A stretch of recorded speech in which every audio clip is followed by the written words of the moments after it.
Eu gostaria de pedir para que você possa abrir a palavra de Deus em Deuteronômio capítulo 32, versículos de 1 a 4.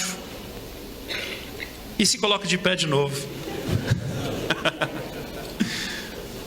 Deuteronômio capítulo 32, versículos de 1 a 4.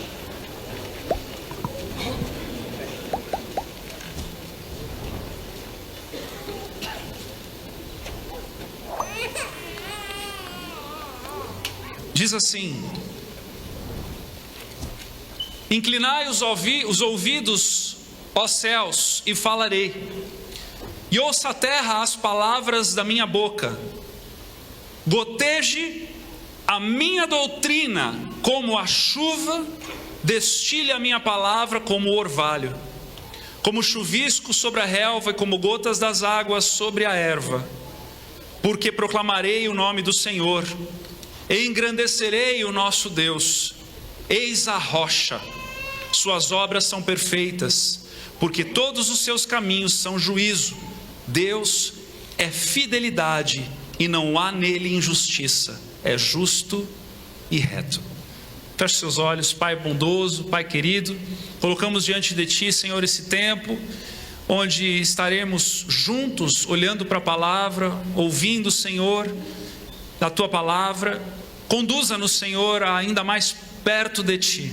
Dá-nos, Deus, a capacidade, Senhor, que nós não temos. Dá-nos o entendimento que nós não temos. Dá-nos, Senhor, o poder para sermos transformados, que nós não temos, Pai. Para que venhamos a sair daqui nessa manhã, Senhor, ainda mais parecidos contigo.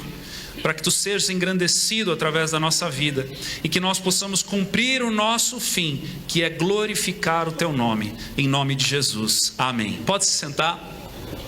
Eu quero conversar contigo hoje, num dia tão emblemático como esse, a respeito, obrigado, querido, a respeito de uma palavra que ao longo dos anos, ao longo de todos os desdobramentos da igreja, nós acabamos confundindo e ressignificando ela, que é a palavra doutrina. Se você for perguntar para a grande maioria evangélica brasileira o que significa doutrina, o entendimento dessas pessoas vai estar atrelado muito mais a uma questão estética de usos e costumes do que o que a palavra quer dizer a respeito do que doutrina significa, né? Geralmente aí num contexto assembleiano, né, quando alguém diz aquela igreja tem doutrina, entende-se, né, até num meio pentecostal clássico, você vai entender que a pessoa lá não pode usar bermuda, a mulher não pode cortar o cabelo, não é verdade? Isso se transformou ao longo dos anos. Essa palavra ela se ressignificou. Então né, se você pergunta para um cristão pentecostal mais antigo a respeito de doutrina, né, dá até um arrepio, porque arremete a isso. Mas a palavra de Deus não traz este entendimento na palavra doutrina. E nós precisamos então alinhar o nosso coração, principalmente num dia como hoje, onde nós estamos lançando ao solo doutrina sobre essa casa, amém? Então, no primeiro momento em que nós encontramos aqui, Moisés, sabemos que ele está aqui como o libertador do povo da escravidão do Egito, um homem que conduziu, né, por 40 anos aquele povo, dos seus 40 aos seus 80 anos, ele estava num período onde Deus falou com ele, e dos seus 80 aos seus 120 anos, então ele conduziu o povo para um lugar onde Deus havia prometido que era uma terra que emanaria leite e mel. E neste período, então, Deus deu a ele os 10 mandamentos, Deus falou com ele, Deus estabeleceu alguns mandamentos, e destes mandamentos, destas leis que ele foi então escrevendo, ali nos primeiros 5 livros da Bíblia, né, que hoje, até hoje, o povo judeu, né, chama de mitzvot, que são 613 mandamentos extraídos desse Pentateuco, desses 5 livros da Bíblia, né? 365 mandamentos do que não se deve fazer e 248 do que se deve fazer. Então Moisés foi uma figura muito importante na história de redenção de Deus para com o seu povo. Ele, neste momento em que ele está já partindo, antes de ir embora, antes de morrer, antes de dar ali as últimas recomendações, ele então escreve uma canção. Ele termina de escrever as leis, ele dá ao povo, e ele então escreve esta poesia, ele escreve esta canção. E nesta canção, nesses primeiros versículos, é onde nós encontramos aqui quando ele diz: goteje a minha doutrina como a chuva, destile a minha palavra como o orvalho. Aqui nós podemos claramente entender que na primeira menção da palavra doutrina, Moisés está falando a respeito da coleção dos mandamentos de Deus que havia sido dado ao povo hebreu.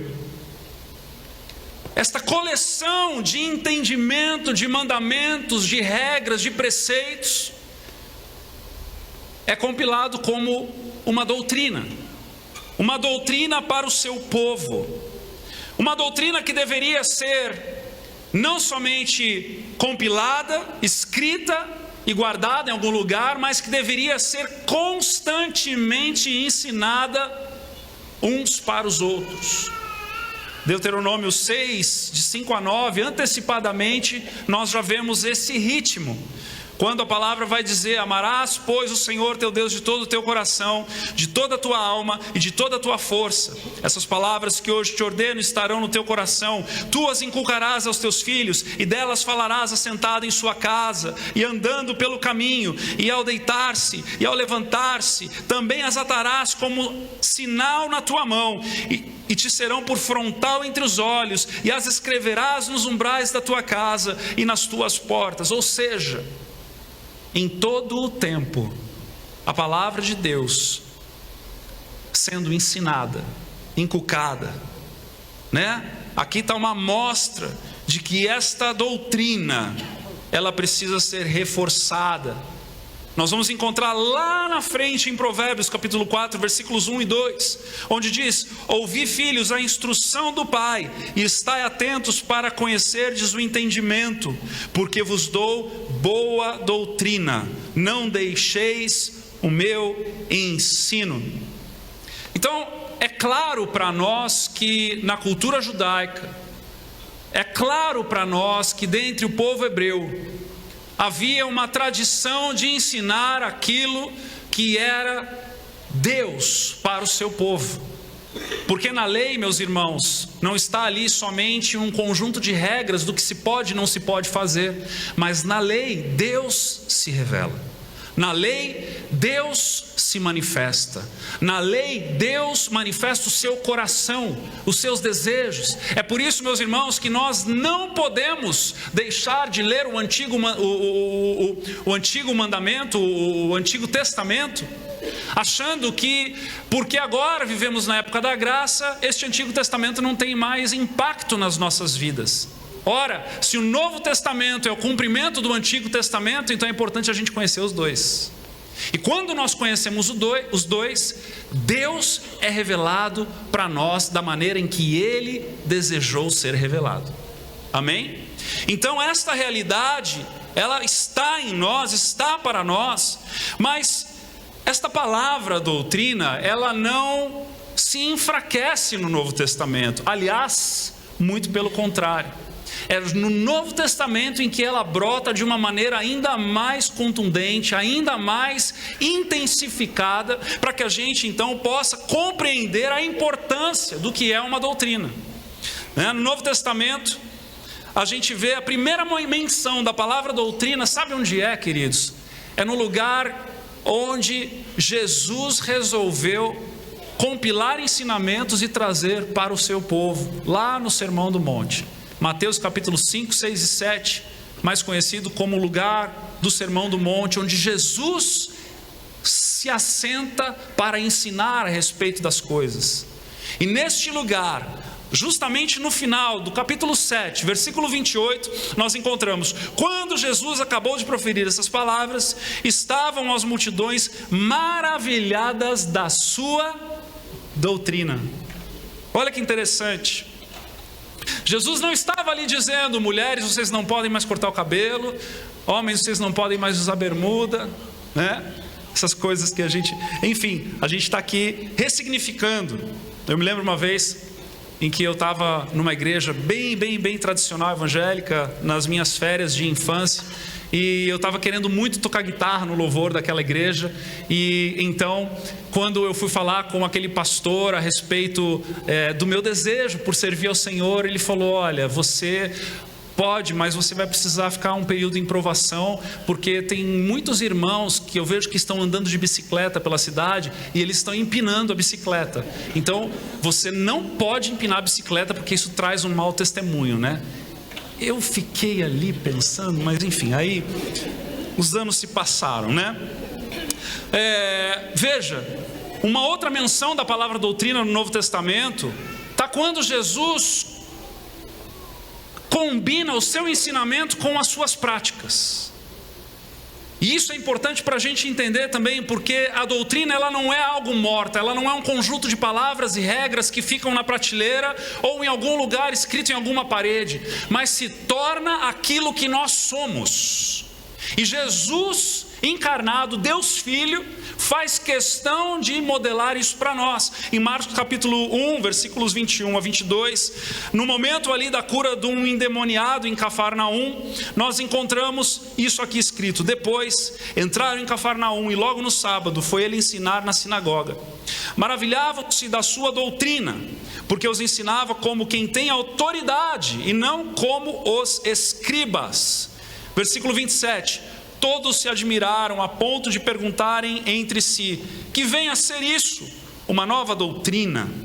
Com autoridade ele ordena aos espíritos imundos e eles lhe obedecem. Então nós encontramos também na palavra de Deus que doutrina, ela está atrelada não só ao entendimento, mas uma prática.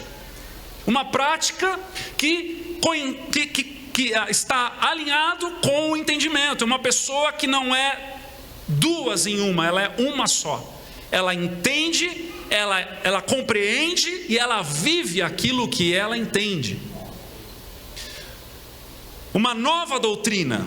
Interessante o povo hebreu observar Jesus e não somente dizer que ele estava ali ensinando uma doutrina, mas uma nova doutrina. Isso, irmãos, nós sabemos que não é novidade para nós que temos o Antigo Testamento e o Novo Testamento em mãos, não é verdade? A doutrina pregada pelos hebreus desde o Antigo Testamento foi o ponto de contato para que eles percebessem Jesus como um mestre diferente de todos os outros daquele tempo. Então, como nós lemos lá em Moisés, né, que goteje a minha doutrina como a chuva, a doutrina que foi gotejada por Moisés, ou seja, a lei, agora em Cristo estava sendo cumprida. E o povo que estava ali, que já tinha o pano de fundo da doutrina mosaica, né, gotejada, a lei, a Torá, para aquele povo, estava ali agora recebendo uma nova dimensão, uma nova porção, o cumprimento da lei de Deus no Filho, Deus Filho, Cristo Jesus. Hebreus 8,6 vai nos dizer isso de outra maneira. Agora, com efeito, obteve Jesus ministério tanto mais excelente, quanto é ele também mediador de superior aliança, instituída com base em superiores promessas. Jesus cumpre aquilo que começa lá em Moisés. Essa doutrina, ela vai criando peso, ela vai criando completude, ela vai trazendo esperança. Por quê? Porque a lei, ela estava para nós, para nos mostrar que nós por nós mesmos jamais seríamos capazes de nos achegar a Deus. E é por isso que Jesus vem tomando o nosso lugar, morrendo a nossa morte, para que nós então pudéssemos agora em Cristo Jesus vivermos uma nova estação, a estação da graça de Deus. Amém? Quantos são gratos aqui pela graça de Deus? Não é uma graça barata que tudo pode, mas é uma graça transformadora. É a graça da porta estreita e do caminho estreito. É a graça em Cristo Jesus e nada mais. Pela fé, somos salvos. E então esta proposta que está para nós, esta proposta desta doutrina que Jesus, e glória a Deus por isso, Ele vem nos aliviar dessa doutrina, amém? De certa forma, ou poderíamos dizer, não aliviar, acho que não é a palavra certa, mas Ele vem nos empoderar pela pessoa do Espírito Santo, para que pudéssemos então cumpri-la pelo poder do Espírito Santo. Agora, não só nos evangelhos, mas em Atos, quando a igreja nasce, o que se faz com a palavra doutrina? Lá em Atos, quando a igreja primitiva começa, nessa nova estação agora, Cristo já havia sido assunto aos céus, o Espírito Santo já havia descido. O que acontece com a doutrina em Atos? Atos capítulo 2, versículo 42, olha o que a palavra vai dizer, olha como Lucas vai escrever isso aqui. Perseveravam na doutrina de quem? Perseveravam na doutrina dos apóstolos e na comunhão, no partir do pão e nas orações. Essa doutrina apostólica, essa doutrina que se cumpre em Cristo Jesus, era o maior tesouro para que aqueles homens que agora estavam no poder do Espírito Santo, agindo em graça, agindo em sinais, prodígios, maravilhas, eles estavam ali para pregar as boas novas da salvação, para que todo que em Cristo cresce fosse salvo. Ali então, nós vemos essa intensidade tão grande, que até Paulo, lá quando está pregando a respeito de Jesus, da sua ressurreição em Atenas, alguns filósofos que não tinham dentro do seu entendimento tanto enraizado o judaísmo, mas eram epicureus, estoicos, homens que tinham uma outra tradição de cultura, eles mesmos vão dizer assim lá em Atos 17, versículo 19, poderemos saber que nova doutrina é essa que ensinas?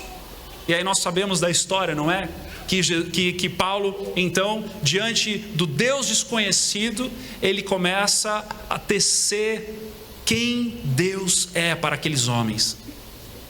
Ali, então, a doutrina apostólica, a doutrina, o entendimento de que Jesus é o Messias, de que Jesus é o Filho de Deus, de que havia uma expectativa que foi brotada num povo que Deus tirou de Ur dos Caldeus, tirou de lá para escrever uma história de resgate, porque o povo escolheu o caminho do pecado, porque havia então um plano original.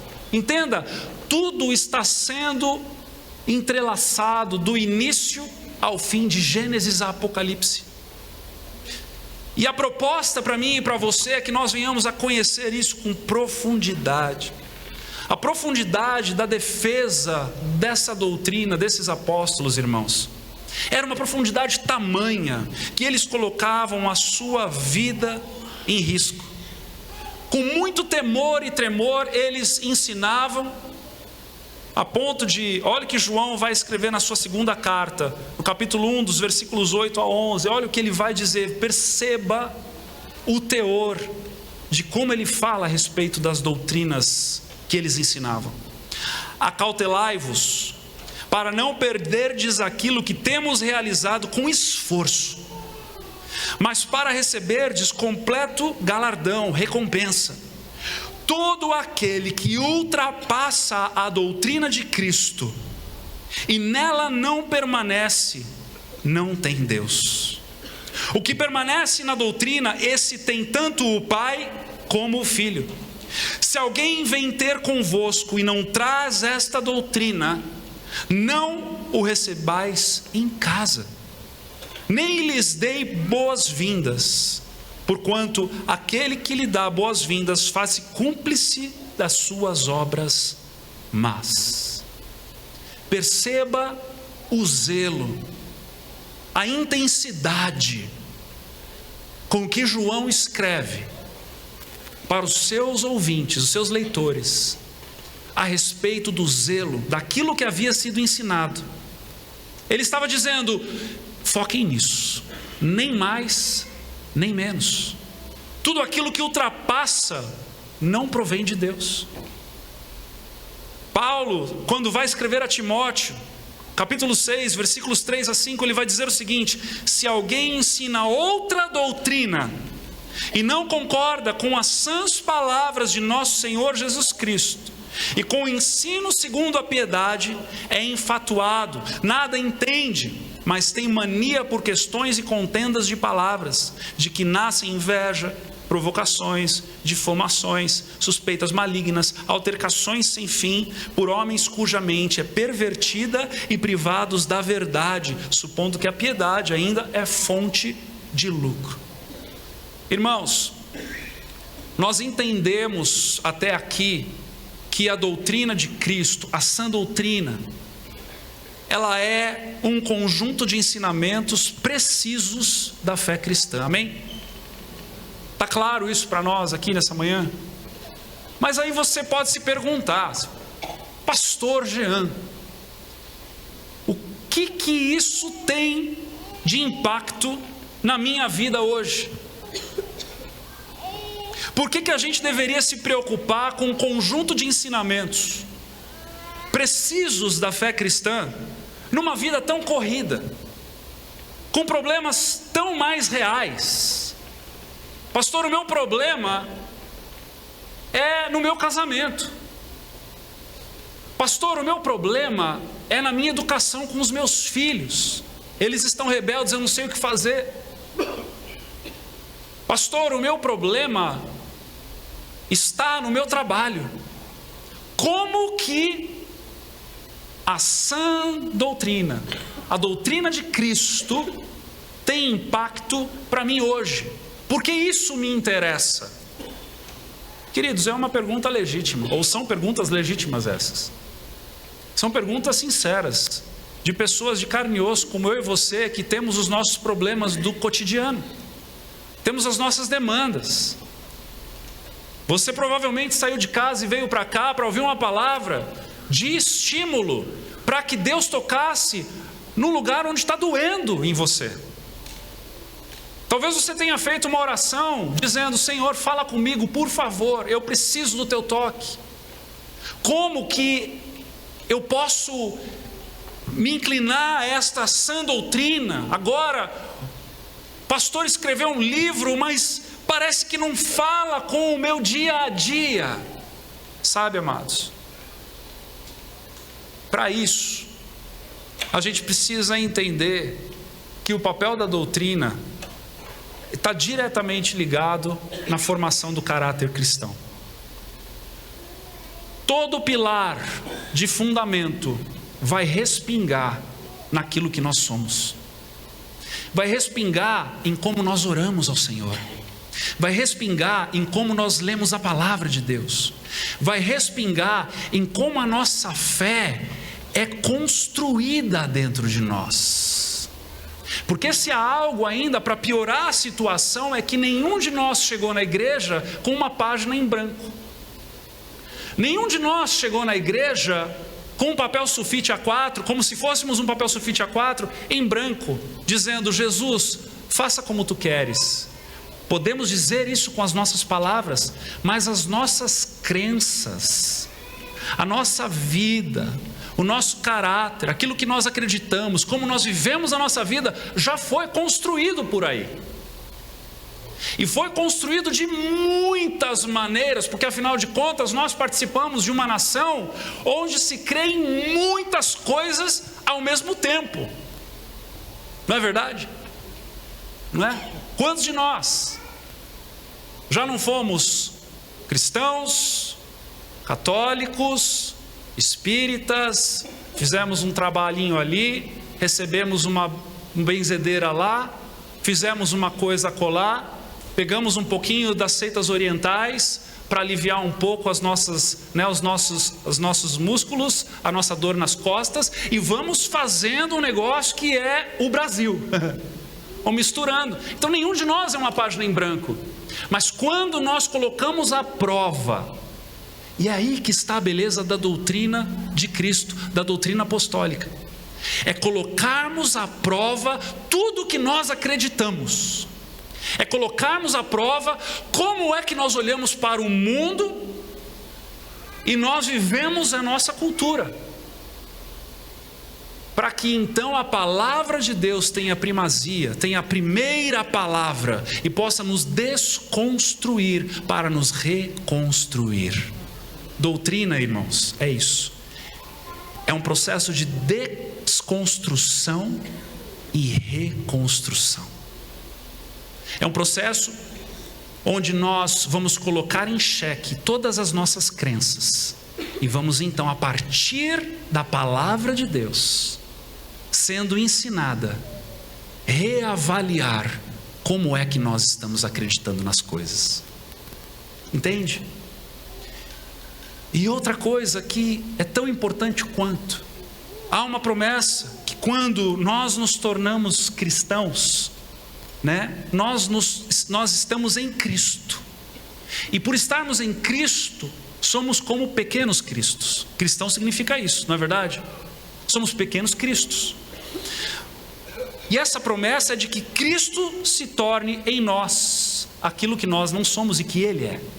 Romanos 8, 29, porquanto aos que de antemão conheceu, também os predestinou para serem conformes, ou tomarem a forma da imagem do seu Filho, a fim de que ele seja o primogênito entre muitos irmãos. A fé cristã é para que eu e você venhamos a, conhecendo a palavra de Deus e o agir do poder do Espírito Santo, nos tornemos cada vez mais parecidos com Jesus. 2 Coríntios 3,18, e todos nós com o rosto desvendado, contemplando como por espelho a glória do Senhor, somos o quê?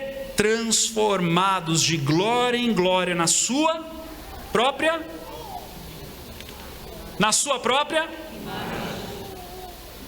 como pelo Senhor o Espírito. Veja, o Senhor nos chama a nos tornarmos, e nos empodera, e nos capacita, e nos conduz a nos tornarmos como Cristo. Que a nossa vida seja impactada, o nosso caráter seja impactado, a ponto de nos parecermos como aquele Cristo que, quando nós lemos em Mateus, Marcos, Lucas e João, está ali sendo narrado. Esse é o poder de Deus em nós, de nos transformarmos de uma vez por todas num processo, não de uma vez por todas, mas pelo processo da regeneração imediatamente, mas pela santificação de maneira processual, para que venhamos a nos parecer cada dia, cada vez mais com Cristo, até quando a obra se concluir, que vai ser quando? Quantos da IBD aqui lembram? Na glorificação. Então, conhecer a Cristo é fundamental para que venhamos a exercermos as virtudes de Cristo. Preste atenção nisso aqui, que eu estou terminando. O pessoal do louvor quiser subir, o pastor Edu daqui a pouquinho vai trazer a ceia. Preste atenção nisso aqui. Se doutrina é um conjunto de ensinamentos, e se caráter é um conjunto de virtudes, para que venhamos a sermos transformados de glória em glória à imagem do Filho, é necessário que nós então o conheçamos da maneira correta, porque só o conhecendo da maneira correta nos tornaremos como Ele deseja que nos tornemos. No fim da história é isso. No fim da história, é mais uma ferramenta para que a sua doutrina esteja alinhada com a palavra de Deus, de tal forma que quando o Espírito Santo agir na tua vida, ele vai agir embasado daquilo que você sabe corretamente a respeito do Deus Filho. É para isso que nós estamos dando as nossas vidas aqui. É para que Cristo seja pregado corretamente para você, para que a ação do Espírito Santo possa surtir efeito como nunca havia surtido outrora. é para que você coloque em xeque tudo aquilo que você trouxe na tua bagagem, na tua mochilinha, quando você chegou na fé cristã. Você confronte todas essas coisas e que sobre só aquilo que é de Deus, para que então o Espírito Santo, que age por meio da palavra, que é a sua espada, Efésios capítulo 6, vai então pegar deste entendimento que está no teu coração, na tua mente, e possa transformá-lo de glória em glória, de glória em glória, de glória em glória, a cada semana, a cada mês, a cada ano, a cada passo, para que você possa olhar para trás e dizer: uau, eu estou irreconhecível para mim mesmo, porque Cristo em mim agora é a esperança da glória. E nós então, agora com isso aqui pronto, estamos trabalhando para que os adolescentes tenham a versão deles, e depois, assim que terminarmos a versão dos adolescentes, nós vamos trabalhar para inserirmos isso aqui no refuginho, para que todo aquele que nascer nessa igreja e perseverar na fé, possa passar pelos fundamentos por 3 momentos na sua vida: na infância, na adolescência, que é um momento crucial para o batismo, para a conversão genuína, né? Porque Deus não tem netos, Ele tem filhos, amém? Né? E depois na vida adulta, e para também a formação de pastores nessa casa, que em nome de Jesus, um dia nós poderemos formar os nossos pastores aqui de maneira completa. Esse é o desejo do nosso coração, em nome de Jesus, amém? Então eu quero encerrar com isso, pedir a você que se coloque de pé para nós orarmos juntos. De fato, irmãos queridos, hoje é um dia histórico para nós. Nós estamos colocando pilares da fé na nossa comunidade livre. Nós iremos continuar com essa maneira tão atual de sermos igreja, informal naquilo que dá para ser informal, pessoas de verdade, que lidam com situações de verdade, no nosso discipulado, não é? Mas nós não queremos deixar as veredas antigas para trás. E hoje é um dia de celebrar, porque nós fomos lá atrás e resgatamos uma vereda antiga e trouxemos para a igreja. Estávamos até então sem definições. Claro que a palavra de Deus sempre regeu essa igreja. Nunca deixamos de pregar a palavra, não é? Mas hoje dá para a gente dizer sim que é um dia muito especial. É um dia onde fundamentos estão sendo lançados de maneira agora real, né? De maneira real no sentido de um livro, de maneira sistemática. Nós nunca pregamos heresia aqui, irmãos, não é isso que eu estou falando, mas é um passo de firmar a estaca, firmar na rocha que é Cristo Jesus. Então, a minha oração, que eu quero unir com a tua nessa manhã, é que todos nós possamos juntos celebrar essa vitória. Não uma vitória de um homem, de uma mulher, uma vitória de um entendimento, mas a vitória de que as portas do inferno continuam não prevalecendo sobre a igreja. É uma vitória de que a igreja de Cristo continua avançando. É uma vitória de que a doutrina apostólica, bíblica, continua sendo pregada. É uma vitória de que as veredas antigas, porque é óbvio que isso aqui não é uma reinvenção à roda, isso aqui foi literalmente se colocar nos ombros de gigantes e simplesmente observar e dizer: era isso que estava faltando.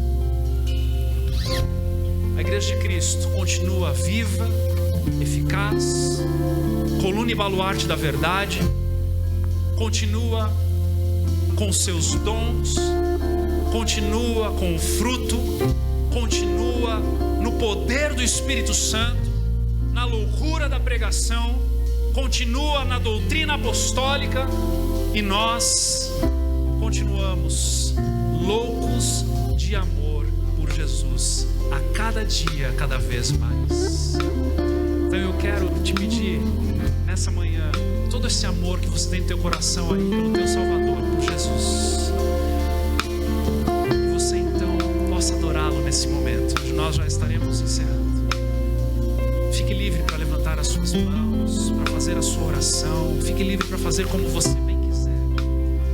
E que nesse momento, Ele seja engrandecido, Ele seja exaltado. Dele, por Ele, para Ele são todas as coisas. Porque dele, por Ele, para Ele são todas as coisas, inclusive o nosso coração. Ele é o mesmo ontem, hoje, eternamente. Ele é o alfa, Ele é o ômega, é o princípio e o fim.